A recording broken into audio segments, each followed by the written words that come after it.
कफ drops बनाने के लिए हमें चाहिए अदरक, एक नींबू, आधा कप चीनी, हनी और थोड़ी सी ब्लैक पेपर यानी कि काली मिर्च। अदरक को कद्दूकस करके इसका हमने जूस निकालना है।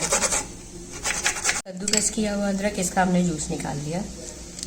तो जूस निकाल के रेडी कर लेना। ये हमें 2 चम्मच चाहिए, 2 बड़े चम्मच। चीनी को हमने कैरेमलाइज करना है, तो मैंने कढ़ाई में चीनी डाल दी है। इसको हमने तब तक पकाना जब तक कि कैरेमलाइज होती है। चीनी खुद अपना पानी छोड़ती है ब्राउन करने तक।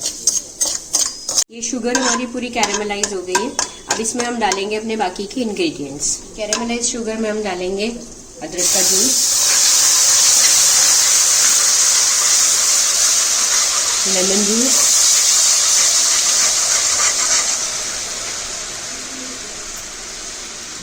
हनी,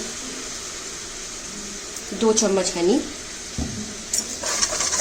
और इसको अच्छे से हिलाएंगे क्योंकि कैरेमलाइज्ड है, ये चिपक जाएगी फटाफट। और थोड़ा सा हम डालेंगे इसमें काली मिर्च, जो गले के लिए बहुत अच्छी होती है।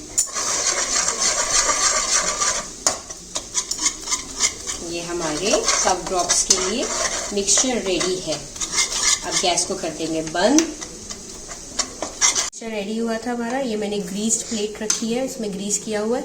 इसमें हम डालेंगे इस तरह से इसके ड्रॉप्स डालेंगे ताकि ये अच्छे से हमारी ये गोलियां बन जाए, which is very good for cough. Drops हमारे ड्राई हो गए हैं। मैं इन पे थोड़ा सा ये शुगर कोट कर रही हूँ ताकि जब हम इनको निकालें तो ये एक दूसरे के साथ चिपके नहीं। हम इनको धीरे धीरे रिमूव करें। रेडी है। इनको आप इसमें क्लिंग शीट में डाल के रख सकते हो। जब यूज़ करनी है तब इनको खाइए और एंजॉय कीजिए। ये दूसरे लिए मैंने इसको क्लिंग शीट में रैप कर दिया और ये मेरा कफ ड्रॉप रेडी है।